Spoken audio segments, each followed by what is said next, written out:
Bonjour et bienvenue dans l'émission Paroles de femmes. Nous sommes arrivés à la fin de l'année et la fin de l'année c'est souvent synonyme de bilan pour bien commencer la nouvelle année. Donc ensemble nous allons voir comment faire un bon bilan de l'année, comment bien préparer la prochaine année et surtout aussi comment bien terminer cette année en faisant des bilans. Alors déjà, est-ce que vous, mesdames, vous faites des petits bilans en fin d'année? Aurélie, t'as vraiment une tête à faire des bilans, toi.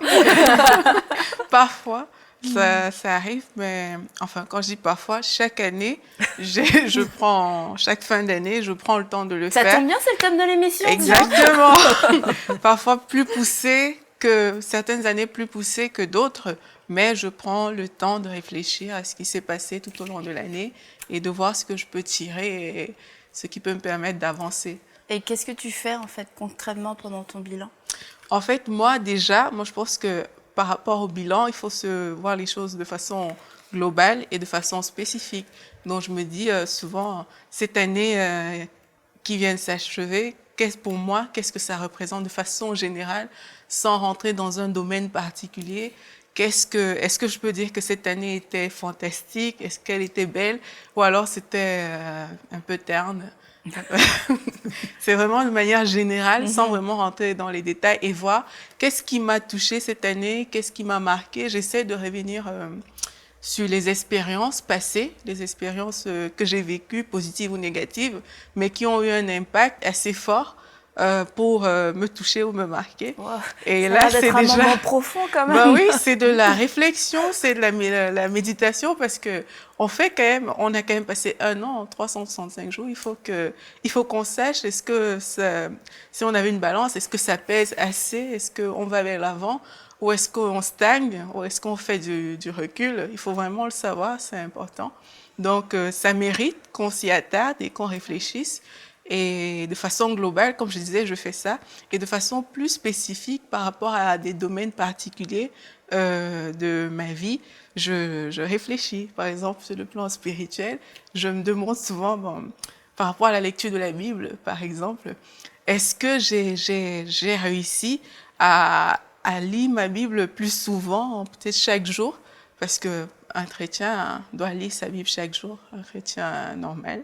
Donc, est-ce que Bien, chaque jour je réussis? Et parfois je vois que ben voilà, j'ai pas toujours ouais, mais réussi. comment Mais arriver à la fin du mois de décembre, comment tu te souviens que le 28 mars, tu n'as pas lu ta Bible? ben non, mais justement, Ah, mais c'est pas ça, c'est pas genre c'est des objectifs aussi, c'est global, mais en même temps il y a de la spécificité. On sait parce que quand on se fixe des objectifs, le plus important c'est d'avoir des objectifs de départ en fait. Parce que si on n'a pas d'objectif de départ, ben on vit juste l'année comme ça. Et pourtant, si on a des objectifs de départ, on ne peut pas, on peut pas faire un bilan si on n'avait pas des objectifs au préalable en fait. Donc, il faut se fixer des objectifs et chaque année, moi, je me fixe des objectifs pour l'année. Et c'est sur cette base que je sais, même si j'ai pas le jour exact où j'ai pas lu ma Bible, je sais quand même que voilà, tout au long de l'année, j'ai pas été aussi assidue que je voulais dans ce domaine-là, par exemple, ou dans un autre, ça peut être mes temps de jeûne, mes temps de prière. Je sais parce que moi, je me fixe des objectifs quand même précis par rapport à ça. Je sais que si je me dis, moi, par exemple, par rapport à ce que l'Église demande aussi, et j'ai pas envie d'avouer tout. tu veux pas nous dire c'est quoi ton bilan pour cette année? Et c'est juste que je sais, par exemple, que à l'église, on me demande de faire 2 jours de jeûne, généralement au leader, dans la semaine, pour, pour pouvoir mieux servir. Et il y a des semaines où j'en fais qu'un seul jour. Je sais, par exemple, que par rapport aux objectifs, c'est pas atteint. Parce que c'est un objectif que moi, je me fixe aussi. Il n'est pas atteint. Et ça m'amène à me dire que voilà, pour l'année qui vient, je dois donner le meilleur dans ce domaine-là pour pouvoir l'atteindre.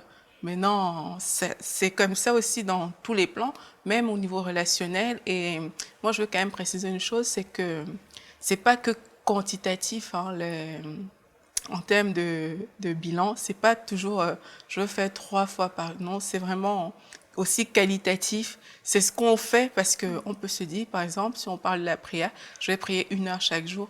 Mais si c'est juste pour remplir un objectif, ça vaut pas la peine.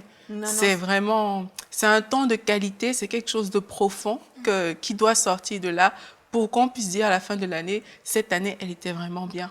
Parce que j'ai atteint mes objectifs, mais je les ai atteints d'une certaine manière, avec profondeur, pas juste de manière superficielle. Donc moi, je peux vous donner, si vous voulez, des plans de la vie de façon globale, comme ça, où vous pourrez faire le bilan. Et... Ça me rappelle l'émission qu'on a fait sur le budget. Ouais. Tu prends un papier, tu prends un crayon. Vas-y. Mais c'est très général. Hein. Par exemple, là, on a parlé du plan spirituel. C'est vraiment de voir mon temps de consécration, mes méditations, mon temps de prière, de jeûne, ma vie de sainteté. Est-ce que je suis en ordre par rapport à tout ça? C'est vraiment de se questionner et de se fixer de nouveaux objectifs. On peut aussi voir au niveau du caractère, où est-ce qu'on en est dans notre caractère. Est-ce que notre caractère, il a évolué? Si on est colérique, quelqu'un de colérique par exemple, est-ce que tout au long de l'année, la colère, elle s'est décuplée ou alors elle a réduit? Le fond, c'est de voir est-ce que j'ai porté du fruit. Exactement. Est-ce que par rapport à différents domaines, j'ai porté du fruit? Même dans les finances, on parlait de budget tantôt. Est-ce que j'ai réussi à tenir un budget, comme on m'a enseigné à Parole de Femme avec Anne? Est-ce qu'on a réussi à tenir notre budget ou alors est-ce que ça n'a pas marché du tout? Des personnes qui sont mariées, c'est de se demander comment ça a été notre vie de couple. Est-ce qu'on a progressé? Ou même dans l'éducation des enfants, est-ce qu'on l'a fait comme on aurait voulu le faire ou pas? Et je tiens quand même à préciser que c'est bien quand on veut faire un bilan d'avoir un bon standard. Ça, c'est vraiment important par rapport à la fixation de nos objectifs. Tu veux dire des objectifs réalistes? Oui, des objectifs réalistes, mais surtout réalistes par rapport au fait qu'on soit chrétien et que la Bible, c'est vraiment notre référence, même pour fixer déjà nos objectifs à la base. Parce que tu peux te dire, j'ai bien éduqué mes enfants, mais en fait, si tes standards n'étaient pas des standards bibliques, oui, tu avais certes des objectifs, mais s'ils ne rentrent pas dans ce cadre-là, quelque part, c'est un peu biaisé parce que voilà. On peut passer à côté. Voilà, on peut passer à côté. Et même, il y a aussi, par rapport au projet futur, c'est important parce que les gens, ils pensent que le futur, c'est loin. Mais c'est important. Moi, je me rappelle, j'avais un projet il y a quelques années qui était de faire une chaîne de télé chrétienne. Je ne savais même pas que j'allais travailler en enseignement à cette période-là. Ça remonte vraiment. Et c'était mon projet. Mais chaque année, je me donnais les moyens pour atteindre et je me disais, voilà, cette année, je vais suivre des cours de vidéo. Je vais suivre, parce que ma formation ne me ramenait pas directement à ça, mais c'était un projet futur pour moi. Et chaque année, je prenais des petits trucs. Je me dis, ben, cette année, en plus de juste mes cours, je vais faire de la vidéo de façon pratique. Mais pour moi, le projet était loin. Franchement, je ne savais même pas que je devais être en enseignement à cette période-là, mais c'était vraiment loin. Et j'ai commencé à faire de la vidéo. Je vais apprendre l'anglais. J'ai commencé à apprendre l'anglais aussi. A little bit. T'as réussi? T'as atteint ton objectif? Et là, les choses, le fait d'avoir une vie, par rapport à l'anglais, je suis en cours de prépa. C'est Voilà. un processus en voie de... Voilà. Très Mais bien. par rapport à ça, par exemple, quand j'ai vu, en fait, le fait de se préparer, de se fixer ces objectifs-là, une fois qu'ils arrivent, comme moi, ça a été le cas par rapport à Enseigne-moi, qui faisait une chaîne de télé, je l'ai saisi. J'ai saisi le truc parce que c'était une préparation et ça faisait partie de mes objectifs de l'année. Donc, j'ai senti le truc. Et aujourd'hui, je suis là. Donc, ça a porté du fruit, forcément. Donc, ne pas négliger ça, en fait, des projets futurs, les relations, la famille, les finances, les amis, même dans le relationnel, c'est important. bon, le point négatif du bilan, c'est aussi qu'on peut se rendre compte qu'on n'a pas atteint nos objectifs. Et là, il y a forcément des raisons pour lesquelles on n'a pas atteint nos objectifs. On parlait, par exemple, du budget. Et on peut se dire, bah oui, j'ai pas réussi à tenir mon budget, mais là, cette année, tout a lâché en même temps, la voiture, la machine, nanana. Donc, c'est pour ça que j'ai pas pu tenir mon budget. Bon, bah là aussi, dans le domaine des études, bah, ça n'a pas fonctionné, mais bon, il y avait ci, il y avait ça. On peut facilement se trouver des excuses pour quelques échecs. Mais quand on fait son bilan, il faut... Ce que tu disais, c'est important, Aurélie, parce que une vie réussie, c'est une succession de journées réussies. Et si on veut faire un bilan annuel, il va falloir qu'on considère le chemin qu'on a parcouru qui est fait d'une succession de journées. Alors, on s'est fait des objectifs en début d'année dernière. Et quand tu dis on n'a pas atteint ces objectifs, c'est vague. Est-ce que, en même temps que j'ai donné des objectifs, est-ce que j'ai mis des points de contrôle? Est-ce que c'est quantifiable? Parce que quand on se donne comme objectif de perdre 10 kilos, on monte sur la balance, on le voit tout de suite si on les a perdus les 10 kilos. Mais en matière spirituelle, c'est plus difficile à saisir. Quand l'apôtre Paul dit à Timothée qu'il faut que ses progrès soient évidents de tous, on le prend pour soi, mais qu'est-ce que c'est un progrès? Est-ce que c'est palpable le progrès que je fais spirituellement? Parce que quelquefois, on va passer par un désert, mais ça ne veut pas dire qu'on ne progresse pas. Le Seigneur va nous faire passer par un temps peut-être d'épreuve ou de plus difficile, mais ça ne veut pas dire qu'on ne progresse pas. On ne peut pas vraiment le quantifier. Donc la première chose quand on va faire son bilan et qu'on voit qu'on n'a pas atteint ses objectifs, c'est d'abord de savoir si on l'a bien cerné, cet objectif. Un objectif qui est mal défini, qui est mal cerné, c'est sûr qu'on ne va pas l'atteindre.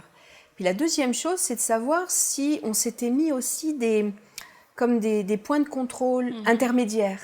Hein, ça ne sert à rien de faire ça au 31 décembre chaque année. Et puis on vérifie ça le 31 décembre d'après. C'est ça. Moi, je me dis que c'est quasiment impossible, si tu t'es pas donné des balises intermédiaires, d'atteindre des objectifs. Hein, on le fait pour n'importe quoi en entreprise, mais encore plus pour les choses spirituelles, on doit le faire. On peut aussi voir si nos objectifs étaient dus aussi... La non-atteinte de nos objectifs, c'était une désobéissance. Par exemple, si tu t'es dit, bon, ben, tous les matins, je vais me lever 1 heure plus tôt, je vais passer 1 heure avec le Seigneur, je vais lire ma Bible, pourquoi est-ce que je ne l'ai pas atteint? Ou si je l'atteignais les autres années, pourquoi cette année, je ne l'ai pas fait? Puis, il faut être honnête avec soi, puis avoir vraiment un diagnostic juste. Si le matin tu te lèves et que maintenant tu as un téléphone intelligent, puis que le premier réflexe que tu as c'est d'aller voir les nouvelles ou tes emails, puis que ça te mange 3/4 d'heure du début de ta journée, puis oups, il me reste plus qu'1 quart d'heure sur ma première heure. Là tu le sais d'où vient le problème. Donc avec les objectifs, il va falloir aussi que tu te mettes des verrous de sécurité.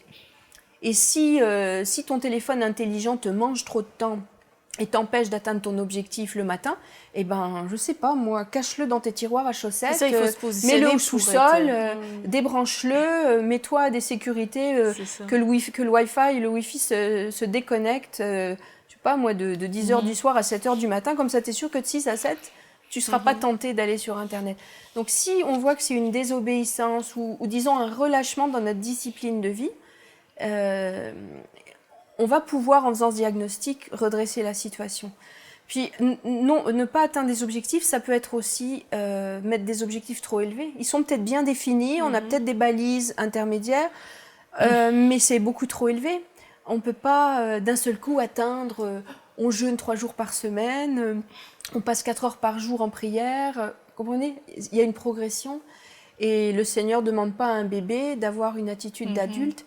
Et dans la foi, il faut aussi respecter son niveau d'avancement et ses capacités, même de temps, physique. Il y a beaucoup de choses qui rentrent en ligne de compte.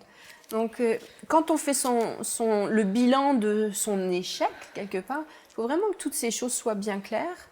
Et puis, pour éviter que l'année prochaine, ce soit encore le cas, il va falloir remédier à ça et éviter de faire des objectifs trop flous et de ne pas se donner les moyens de contrôler ce progrès. Et il y a aussi pas une excuse, mais une raison pour laquelle on peut rencontrer plusieurs échecs, ça va être la paresse, une paresse spirituelle, une paresse professionnelle, une paresse dans tous les domaines. Je pense que, parce que tu vois, même le téléphone, bon ça c'est plus de la distraction, mais le fait de se lever 1 heure plus tôt, oh, bah, t'as décidé de te coucher 1 heure plus tard aussi, donc bon, finalement, t'es fatigué. Après, tu décides de regarder un film, de toujours reporter à demain ce qu'on pourrait faire La aujourd'hui. procrastination. Voilà, ça fait que bon, bah, finalement, de le faire plus de 300 fois dans l'année, t'arrives au bout de l'année, quoi. Donc, t'as rien accompli. Et puis là, on se trouve dans le cas de la paresse. Est-ce que vous êtes des paresseuses? Non, mais dans ma vie, j'ai souvent procrastiné. Et puis, ben, en fait, ça mène à rien parce que après, on se trouve devant le fait qui doit être accompli. Et là, ben, on n'est pas prêt, mais il faut quand même le faire. Ouais. Et puis, ça te met devant un stress. Et puis, je me suis dit, c'est... Ça en valait pas la peine. Non. Et j'étais souvent comme ça quand j'étais aux études. J'attendais à la dernière minute pour faire mes travaux. Bon, ça, c'est un exemple. Bon, et bien là, on se trouve devant le fait accompli. Il faut remettre le travail demain matin. Bon, c'est certain, peut-être qu'il y en a qui travaillent mieux sous pression.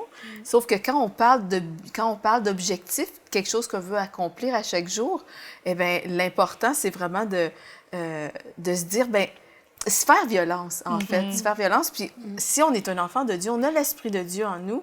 L'Esprit de Dieu, ben, va nous aider. Si on est vraiment sincère, ben, qu'on demande à Dieu. Et vraiment, il y a ben, Dieu peut faire le ménage avec les mauvaises habitudes qu'on a. Puis vraiment, demander à Dieu, ben, comment est-ce que je peux faire pour créer de bonnes habitudes et de pas cesser de remettre à demain ce que je peux faire aujourd'hui. Et à force de le faire, eh bien, c'est comme la musculation. À force de travailler un muscle, eh bien, ça devient... Au début, c'est difficile. Et puis, à force de faire toujours le même mouvement, mais ça devient de plus en plus facile. C'est comme... Avant, ben, j'ai dû rebâtir mon horaire avec les enfants. Je me suis dit, ben, quand est-ce que je vais prier? Et puis, ben, le Seigneur m'a dit, ben, il va falloir que tu commences à te lever plus tôt. Parce qu'une fois que la journée est commencée, ben, je me disais, en fait, j'arrivais à la fin de la journée et moi, je suis matinale et je suis pas du tout une personne de soirée, nocturne, pardon. Et puis, ben, là, je me suis dit, OK, ça va me demander vraiment ben, de muscler quelque chose qui n'est pas naturel chez moi. Et puis, vraiment, j'ai développé cette habitude de me lever avant tout le monde. Et au début, c'est vraiment difficile. C'est vraiment difficile. Il faut se faire violence.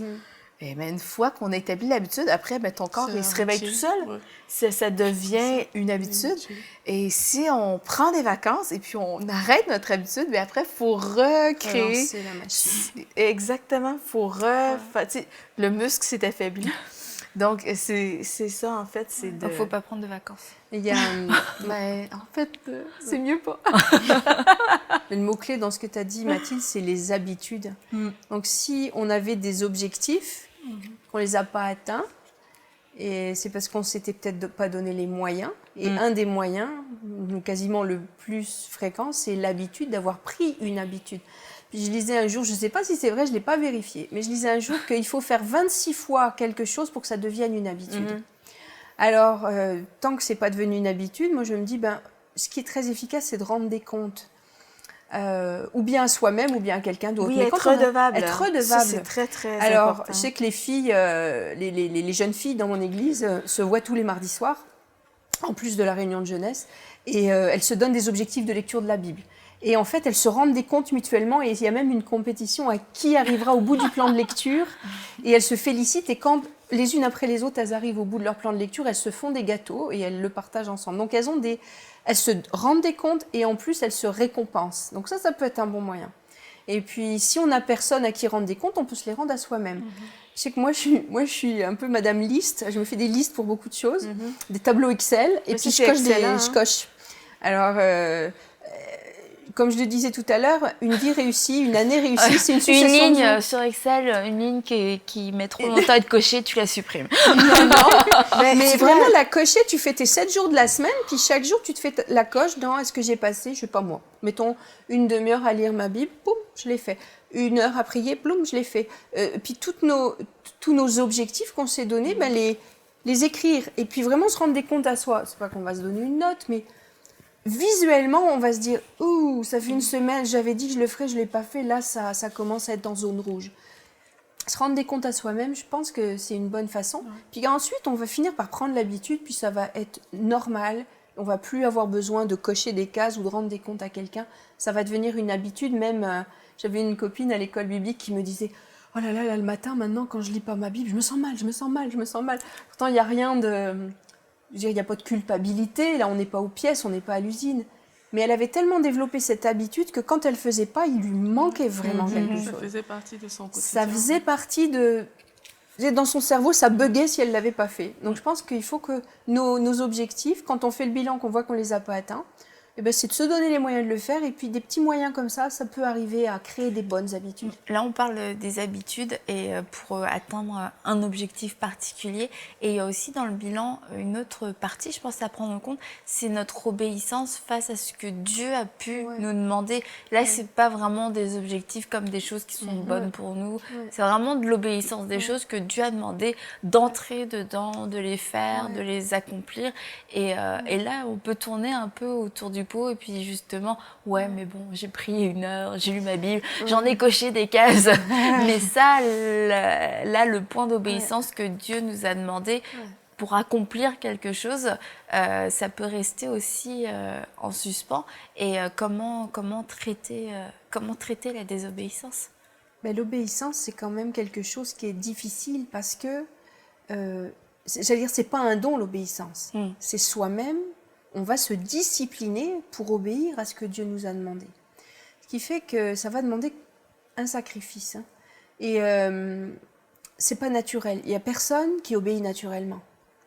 Et quand Dieu nous a demandé quelque chose, il ne faut pas qu'on s'attende à ce que ce soit facile d'obéir. Ça va forcément être difficile.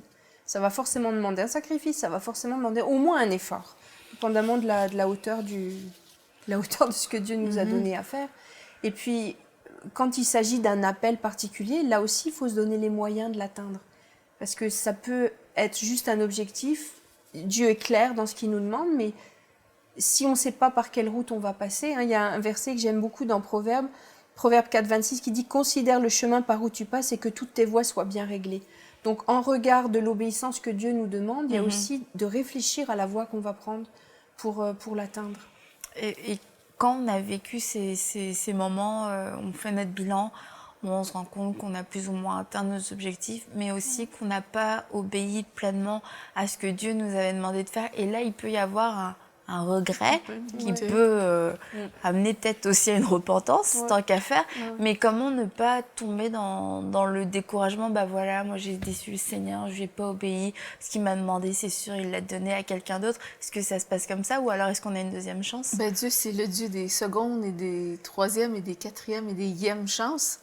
Puis je pense que l'important, c'est de se relever et de pas abandonner et dire, si Dieu me l'a demandé, c'est parce qu'il va me donner la force de le faire. Et je dois aller puiser ma force dans celui qui est la force. Ça fait qu'il n'y a rien qui est impossible il y a rien qui est impossible à la personne qui se confie en Dieu. Puis c'est juste de se dire, Dieu veut qu'on ait tous une relation avec lui. Donc si mon objectif, c'est de me lever et de prier, de lire la parole, Dieu va nous donner la grâce de le faire. Et puis, si on manque une journée, il n'y a pas de condamnation pour ceux qui sont en Jésus-Christ. Et 7 fois, le juste tombe et il se relève. Ça fait que c'est comme quelqu'un qui court une course et puis qui tombe en chemin. Il peut soit décider de rester par terre et dire « là, tout le monde va arriver avant moi. » Ou bien il se dit « OK, j'ai tombé, mais c'est pas grave, je me relève et je poursuis la course. » Puis je pense que l'important, c'est de se motiver puis de pas s'apitoyer sur son sort. Et ne pas prendre ça comme une fatalité aussi. Mais non, exactement. Parce que j'ai pas réussi. Voilà. C'est les violents qui s'en parlent. Il faut se relever, dans le sens qu'il faut se faire violence. Il faut prendre les choses avec ténacité. Et ça même, pardon, vas-y. Parfois, ça arrive qu'on tombe, on retombe, on n'y arrive pas, tout simplement. Mais c'est de demander l'aide de Dieu. Parce que si Dieu nous demande de faire quelque chose, c'est parce qu'il sait qu'on a les capacités de le faire. En plus, c'est lui qui traite le faire. Donc, il faut vraiment qu'on aille vers Dieu, tout simplement. Seigneur, j'ai essayé, ça n'a pas marché, j'ai pas réussi. équipe-moi, montre-moi comment me relever, montre-moi comment faire face. Et ça fait la différence parce que le cœur même va se disposer plus que si on avait juste dit ok, bah tant pis, moi, j'y arrive pas. Donc, Et ça va avec un bon état de cœur, parce que quand on parle d'obéissance, je pense à l'exemple du roi Saül. À un moment donné, il n'a pas obéi complètement à Dieu. Hein. Dieu lui avait demandé de faire passer les Amalécites par le fil de l'épée, de s'en débarrasser. Et il avait quand même accepté qu'on garde les brebis les plus grasses. Et, bon. Et il a obéi, mais qu'en partie. Et il n'y a pas eu de vraie repentance.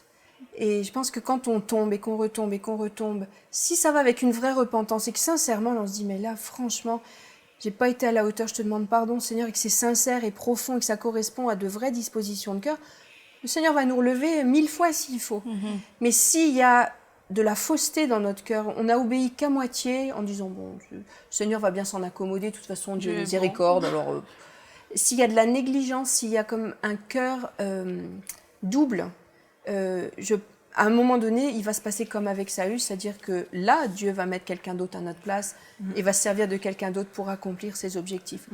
Donc il faut vraiment qu'il y ait de bonnes dispositions, puis que quand on arrive à faire notre bilan, on voit qu'on n'a pas été à la hauteur de ce que Dieu attendait de nous, il faut qu'il y ait une vraie repentance. Et puis, je pense qu'il faut vraiment avoir le désir aussi de, si on arrive à la fin de l'année, à chaque année, dire, j'ai encore pas accompli. Je pense qu'il faut en avoir assez d'être paresseux. Je pense qu'il faut en avoir assez de rien accomplir. Et non, mais c'est... Soit on en a assez, soit on arrête de faire des bilans. La vie avec Dieu, c'est de gloire en gloire. Hein. Et si on ne va pas de gloire en gloire, ben... Il y a quelque chose que je voudrais ajouter pendant que tu parlais. Je pensais à ça. Je me dis, mais là, on parle juste de l'objectif versus ce que j'ai fait. Mais il y a une autre dimension qu'il faut qu'on considère quand on fait le bilan aussi, c'est toutes les bénédictions qu'on a manquées parce qu'on n'a pas obéi complètement, parce qu'on n'a pas été assez discipliné. Parce qu'avec ces objectifs-là, avec ce que Dieu nous met à cœur, avec la discipline, il y a des bénédictions qui auraient dû découler, qui n'ont pas été faites. Il y a des gens qu'on aurait dû conseiller, qui n'ont pas été conseillés. Il y a des choses qui auraient dû être faites, qui n'ont pas été faites. Il y a des progrès qui auraient dû être accomplis, qui n'ont pas été accomplis. Et je pense que dans le processus de repentance, il y a aussi de considérer tout ce qui a été non fait, non accompli à cause de notre négligence, de notre paresse, de notre manque de discipline, tout a des conséquences. Et quand on mesure les conséquences, au moins une partie des conséquences, je pense que là, la repentance va s'installer dans le cœur, vraiment. Changement. Mais en tout cas, merci pour tous vos bons conseils, pour un bilan réussi, pour bien terminer l'année. Alors, si vous faites un bilan, et on vous encourage à faire un bilan, ne vous découragez pas s'il y a eu des manquements, parce que peut-être que les résolutions de l'année dernière ont été mal faites aussi, donc déjà, on part mal. Et au cours de la semaine, on va parler de comment faire les bonnes résolutions, quelles sont les bonnes résolutions, et comme Anne en a parlé, comment se donner les moyens de réussir. Mais déjà, pour terminer l'année, faites votre bilan et si vous voyez que vous n'avez pas tout accompli, ne vous découragez pas, ne restez pas par terre comme l'a dit Mathilde. Le juste se relève à chaque fois. Donc la pire chose que vous pourriez faire, c'est juste d'attendre que ça se passe parce que ça se passera comme ça aussi l'année prochaine. Donc relevez-vous, soyez courageux, soyez honnête aussi avec vous-même, soyez honnête devant Dieu et Dieu est celui qui redonne une chance. Les bontés de Dieu se renouvellent chaque jour et chaque année aussi. Donc l'année prochaine, il y a encore une provision de grâce et de miséricorde pour vous si vous avez vraiment un cœur sincère pour Dieu. Envoyez-nous votre témoignage à paroledefemme@enseigne-moi.com.